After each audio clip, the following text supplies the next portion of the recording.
Tunawaambianga musije mkatuona tunaongea tu. Ati ni kizungu tu. Ati ni kuongea tu. Na Doreen ako na mabega. Na Regina ako na panga. Victor ako na audacity. Na wewe uko na miguu ya Kijaluo. Hey, bwana. Rehearsal sio. Nakuambia basi ushasema. Umuri rehearsal ya sasa. Mimi ndio chair leader. Head of communications. Head of communications. Kwa hii team ndio huyo. Director mwenyewe. Thank you so much for staying with us this far. Tunataka sasa kuingia segment ya mwisho ambayo ni Udaku Sesh. These are the trending topics zenye zimekuwa zikisumbua watu katika mitandao. We welcome you to share with us your thoughts. Aya, hashtag ni Good Morning Kenya, at KBC Channel 1 is official station handle, at Victor Oloo, at Doreen Arange, at Manyara, and at Jain Wambui is how you can be able to interact with us. Basonare. Sawa sawa? Tuanze na story ya kwanza. Na sasa hii hata mimi sijui nilikuwa ni reactaje. Sawa sawa? So, there's a gentleman called Wesley Rono, 31. Na wife yake anaitwa Patricia. So they've been married for 5 years or so and they hadn't been fortunate enough to have a baby. So girl de makamuaje? A fake pregnancy. Okay. Hold on. Mimi wacha niwaambie first of all, pregnancy is a full-time job. Gale makamua at a fake pregnancy. And along the way, guy alianza kupick up on kuna venye haikai kawaida because she wouldn't allow him to touch the bump. She would get agitated. He basically never saw the bump the entire pregnancy. Si wakati wa kudeliver ukafika. And mind you, alikuwa anapewa pesa anaenda for the antenatal clinics, kila kitu, the whole 9 yards, y'all. 9 yards zote. Tarehe 8 mwezi wa 8 Agosti 2021 ukafika. Akasema leo ni Labor Day. Galdem akaenda hosi. Akaambia mandem, mimi ni shujaa, naenda peke yangu. Akaenda hosi, after hosi akasema sasa nitaenda kwa mom wanichunge kidogo na mtoto before nirudi. Mandem akasema vipi? Aital. After that, 4 days later, she comes back to their marital home with a baby. Mandem akamuliza, umto hii akai 4 days old, umetoa wapi mtoto? After a lot of confrontation, she finally caved. Akamwambia, by the way, sikuwa na ball. I just wanted to save our marriage. Because they've been getting a lot of, mwana mtapata mtoto nakuja lini. And what she did to make it worse is that she actually bought the baby from a nearby village. Whoever was selling the baby, alikuwa amemwambia leta 50k ndakupea mtoi. But Galdem akasema nini, mimi sina hiyo 50k, lakini nina 2650 na mbegu za majani. Debate. Wait a minute. Were they stayed together? Married for 5 years. It's actually the guy who turned the wife to the cops. Jalimambia, this is now a police case. Oh, it is. 9 months. So but do you know what it means to fake a pregnancy? Can I go first? Please. It's a whole process. Because to have, I want to pick it up from where you just left off. Yeah. What it takes to fake a pregnancy. A pregnancy is not a cold, a flu, a headache, or a stomachache. A pregnancy is a cool 9 months. Actually 10, because then you actually weeks. Say you're going to labor. And I'm wondering if you have been married for 5 years, and I want to be very politically correct, this is a national broadcaster. You have been living together for 5 years. And even during that term that she was pretending that she is pregnant, weren't you having constitution? Weren't you having, or rather living in the same house? Yes. I mean, we all know people who are pregnant. I mean, it's just basics. The bump. It's just the basics. For that man, for me, first of all, I find him gullible. Yeah, I find the man very, very gullible. It basically means you do not know your woman. You don't know, even you do not understand what happens to a woman when they are pregnant. For her to have carried out such a lie for 10 months plus. 10 months. that the only time you realize that you have been taken for a ride is when the baby comes home. Yes, and even if she went to labor, where were you? Ulikuwa wapi akienda labor, anajipeleka mwenyewe anarudi na mtoto? You know, basically this man was an aloof partner. It would not have happened to a partner who was not aloof with the wife. It simply wouldn't. And mark my words, Jain, Victor, Doreen, and everyone who's watching, I am not supporting what the lady did. I'm just saying this partner was not keen, was not even in tune with what was happening to his partner. You cannot fake a pregnancy, be living in the same house, yes, to a point najipeleka delivery and I come back with a baby. What if I say that probably the guy tried to assume the whole narrative of you know, when I was expectant, mtoto hakuwa ananitaka, I hated my husband. Dear Lord, for 10 months. Dear Lord. Acheni niwasome what he said. Yeah. He actually did an interview with one of the local TVs. Okay, please. And this was happening in Kuresoi South. Kuresoi North rather. So he said, alikuwa anasema anaenda check up Kericho na nilikuwa nampatia pesa ya kwenda anarudi. Lakini alikuwa anaweka nguo kwa tumbu. Niligundua lakini nikasema acha nitulie tu mpaka nione amepanga nini juu ningemwambia angehepa. Okay? Really? That's not an excuse. He goes on to say, her audacity shocked me. No woman can give birth and immediately board a matatu 30 minutes away. Siku ya 4 ilifika, nikampata kwa nyumba jioni, nikamwangalia na nikamuuliza huyu mtoto ni wa siku 4 kweli. Nikaambia bibi yangu, unajua hii sasa ni police case. You know, it goes back to this. It goes back to what I said earlier. This man was not in tune with the spouse. Because if you have realized I am lying to you, right? And unajiita the love of my life, and you're my man, and you know I'm lying to you about something as big as a pregnancy, and you're waiting every day, watching, supporting my lie, man, supporting my lie. That man is a narcissist. Angemuliza by the no, Victor, my argument is, why didn't he ask when he realized this? Why did he wait up until the last minute? Basically it shows yeye ame accept anadanganywa, but anataka kuona unaenda hadi kiwango kipi. But I'm asking, is that a person who's really in tune with your emotions? If someone has I believe if I make a mistake in the relationship I'm in, we talk about it then. Don't give me weeks, months, years waiting to see what I am going to get to, because what I am doing is what is the best I could in that situation. And now the lady comes out and said, by the way, I was trying to save our marriage because personally, the questions have been falling on me, and we all know, women world over Regina, know. Personally, The question, let me finish. The question about how many children, mbona haujaza, those are questions are directed to the woman.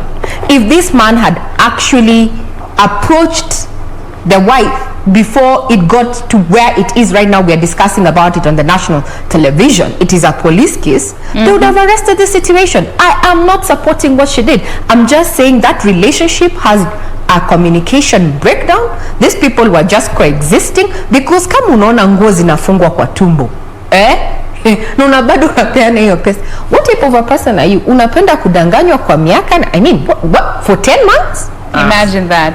For me that doesn't. And let's not forget, she actually went to the extent of buying a baby from a nearby village. Let me just say this. They were married for 5 years. Yes. And I will say what I said earlier, and I think I'll keep saying it anytime we have conversations surrounding relationships or even perhaps marriages.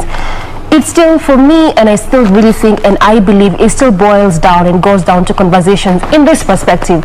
You've met this person, you people are dating, you even have gotten to the point and stage of courting. Talk about these things. How many kids do you want to have? What if I never have kids? Is that okay with you? Let this person know. Perhaps uko na medical problem, or even it's just you. It could even be the man, not always the woman.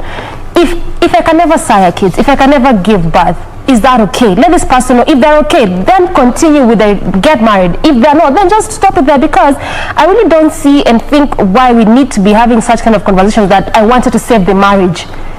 So you go buy a kid because you want to save a marriage. So that means you'll keep buying kids. If this person maybe wants 3 kids, you buy 2 other kids because you have This to save is this child marriage. trafficking. It's wrong. Talk about these things. I'd love to know. Okay, let me just say this. Yeah. I don't think relationships and marriages are a matter of life and death. In the sense that if you don't get married or if you're not in a relationship, it does not in any way stop your purpose or becoming the person that you are. So if you just can't work because of some things, A, B, C, and D, then just stop it. It doesn't have to get to that point. It's never that serious. Yeah. Personally, I would love to know whether, okay, you said these guys have been married for 5 years. Do they Yes. have other kids as well? This was their first pregnancy. All right. So my take is this: probably married for 5 years. I might conclude that there was some pressure. There was some pressure for them to have, to get a child. And if you look at it, probably the guy was unable or the lady was unable. So, each and every marriage, the way we say, they usually have their own problems, their own pitfalls, their issues and all that. So perhaps the lady was trying to save her marriage. But then now, here comes a situation where she tried to fake the entire pregnancy for a whole term. And then now, anakuja home with another baby. It just shows, according to me, the level of desperation the lady was in to have a child, because in an African setup, if you don't have a child, we all know the kind of mockery you go through. You've been Especially married if you're for 5 years. married. Yes, you'll be called all manner of names. And let me tell you something. This reminds me of another incident I came across a while back. There's this thing called pseudo pregnancy or a phantom pregnancy, and this is where a woman's desire to have a child is so deeply rooted in their mind to a point where they actually convince themselves that they're pregnant, and in doing so their body actually starts exhibiting the signs of being pregnant. Your belly will bulge, your hormonal there will be hormonal changes and all, and after 9 months you will actually exhibit all the symptoms and all the ups and downs that come with pregnancy. But up until a scan is actually done, that is when it can be diagnosed, and it's actually a psychological condition. There is a woman who had a pseudo pregnancy with triplets. Yeye alijua akona triplets. She went to clinics, analetea mzee, and the funny thing, in most of these cases, it's always the woman who goes to the clinic alone, alafu anakuja na the ultrasound pictures, anamuonyesha ndio hawa watoto. For 10 whole months, hadi siku ya kwenda clinic, siku ya labor akapata contractions, went into labor, but before the doctors could operate, ndo waliangalia, ude majakuwa kikuja clinics hapa, but she looks expectant. Blood works, wanafanya ultrasound, they can't see anything. The levels to which the demand to have children, especially when in a marriage setup, pushes some women, it's crazy. Perhaps that's what pushed the lady to do the unthinkable, because after night, and by the way, ladies are good at planning. They can plan, and perhaps she wanted to send a message to the gentleman. You're married for 5 years, you don't have a baby. Maybe they've been trying to get one or even 2, but then ilishindikana. So she wanted to pass a message that either we go the medical way, maybe wamejaribu imeshindikana the way you're putting it, but then now, according to me, the lady was so desperate to have one. So I think that's why the gentleman was also so lenient on her to see, Victor, I totally... You need to be pregnant to understand what it takes to fake a pregnancy. Not even that. I'm going on the interpersonal relationship that these two have. We have been married for 5 years. There is pressure, yes. And the pressure is falling on me. You see that I'm doing everything that I can to fake that I'm pregnancy. And Victor, we're in a relationship and you actually let me live the life for 10 years? Yeah. Really? I don't deny that, Regina. What kind of interpersonal I really don't deny that. Imagine if she had gone and killed, not actually bought, killed someone to bring this baby home, right? Yes. You would lose her for life. I'm Did you connecting really what you're love that saying. woman? Did you? Regina, I'm connecting what you're saying to what pushed the lady to do that. Yeah. I really understand what you're saying. And now she's in police custody. You because get he it? turned her in. Yeah, I really understand what you're saying, but I'm just trying to say whatever pushed the lady Yeah. to do that Yeah. is that pressure. You Yeah. know, to fake it for 9 months. Ni kama alitafuta mtoto for long. I mean, I don't deny that there was a complete disconnect between the couple. There is. I think men should also own the process. You should also come out and own the process when it comes to, you know, issues of reproduction. It's not just about me as a woman in the relationship. It's not about me. Am I fertile enough? I mean, there are other issues that you could be dealing with. The man might have a low sperm count, you know, or erectile dysfunction, but also the pressure always falls on the woman. Men, you need to stand up and get counted. If you're with a person and you're planning, as Doreen has said, you want to live you're together, your lifetime together, have these conversations, go for those checkups together, so that even when the pressure comes, it's not felt by one individual, it is felt by both of you, and you know how to deal with it. Now see, this lady is going to go to jail. Now, I want us to move on to the next story. And this one, I also have very mixed feelings about this. I don't know, what do you guys feel about landlords coming into your houses Bridge of for power inspections, those random inspection nataka kuangalia? Are you pro that or against that? So wrong. That is so wrong. You don't agree with it, Doreen? How? Ray? No. Vic? Hapo ni kwako. Yes or no? Unalipa hiyo rent. Hai? Victor sema yes or no. Okay, what's the story? Maishia. Wewe si mdakui mzuri. I'm On a chill vibe. I'm for no. All right, so there's a video that has been doing rounds on social medias. This is what's happening somewhere in the States, where, you know, they just set up cameras in your own house for security purposes, CCTV. So this lady comes home, anaona her house is kidogo disorganized, and it's not how you usually live it. First thought, alikuwa nadhani ni paranormal activity. Tukaombea hiyo maneno ikakuwa arrested. Ikasomersault back to hell. Now, then she decided to just check her CCTV. Galden kuangalia, anaona landlord wake akaingia kwa hao yake, akaanza kutembea akishikashika maido, anashikashika here there. Then he goes to her room, takes her pillows and starts sniffing them. Aje sasa. And this is your landlord. Can you say that probably he was sniffing where the money is? Pesa ziko chini ya pillow. How wrong is this? In her absence. Of course. Hi. Just going through your footage to understand what happened. Did I leave a window open, or was there a random cat that strayed into my house, or somebody's dog? Because you know how you leave your house. Unajuanga hata ukiacha umefunga hii kabati na upate imefunguka, unaangalia kwanza kama kuna tushaitula mahali. Yeah.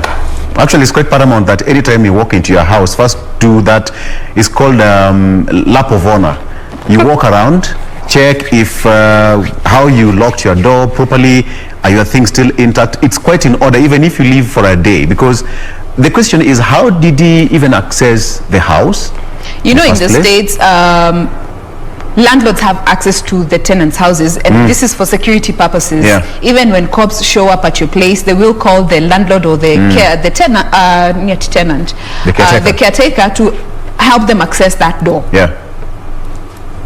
That's an intruder. But then getting to somebody's bedroom and start sniffing them. Kunusa pillow yako. Please tusiende sana. Sorry. Udaku, lakini it's giving me all manner of vibes that people can only imagine the kind of a person he is and the intention. The guy is not okay. He needs a mental checkup. I think he has some psychological issues that he's dealing with.